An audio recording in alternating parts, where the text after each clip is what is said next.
Hello, I'm Moira Alderson with the BBC News. President Biden has said he's willing to talk to Vladimir Putin, but only if the Russian leader shows a desire to end the war in Ukraine. He was speaking at a news conference with his French counterpart, who's on a state visit. President Emmanuel Macron said any negotiations with Moscow must include Kyiv.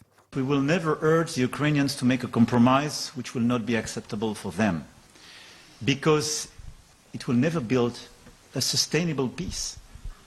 If we want a sustainable peace, we have to respect the Ukrainians to decide the moment and the conditions in which they will negotiate about their territory and their future. A new penal code has come into force in Cuba following an increase in protests on the island. The code increases the punishment for crimes against state security and the number of crimes punishable by the death penalty. Will Grant reports from Havana. The introduction of a new penal code has already prompted serious concerns among human rights organisations over its potential to further stifle dissent, social activism and independent journalism on the island. It contains a clause making foreign funding for independent journalists illegal, for example. The Cuban government claims that the new penal code is in keeping with a new constitution, and it points to steps to penalise domestic violence and environmental crimes.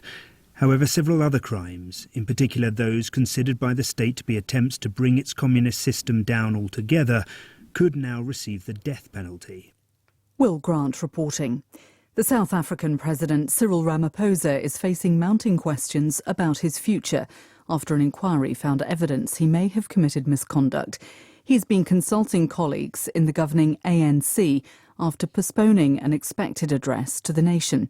Nomsa Maseko has more details. Vincent Magwenya, who is President Cyril Ramaphosa's spokesperson, he addressed the press a short while ago saying that the president has been processing and mulling over the report and that the president appreciates the enormity of the issue and whatever decision that he considered has to be made sure that it is within the interest of the country and to ensure that there is stability within the government.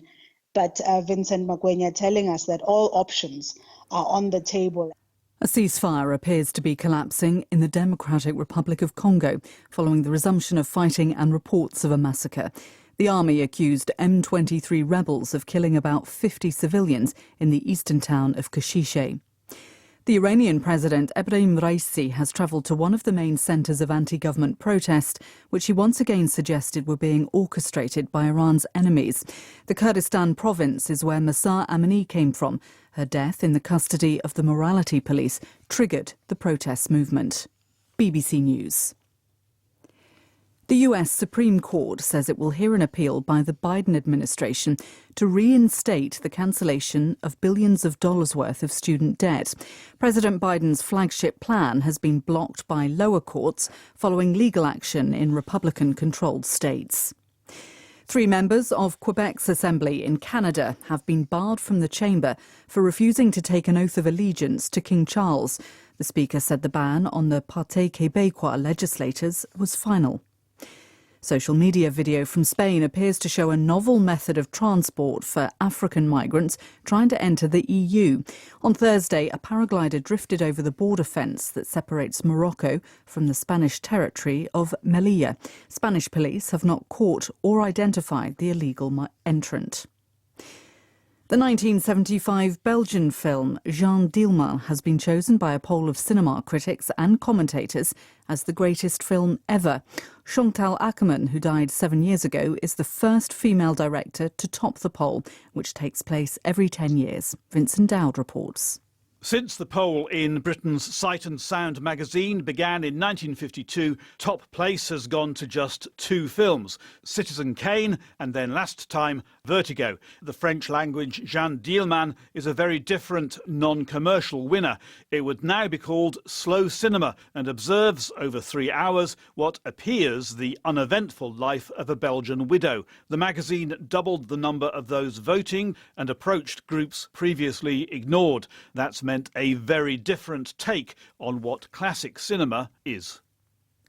Japan have qualified for the knockout stage of the World Cup in Qatar in dramatic style by beating Spain 2-1.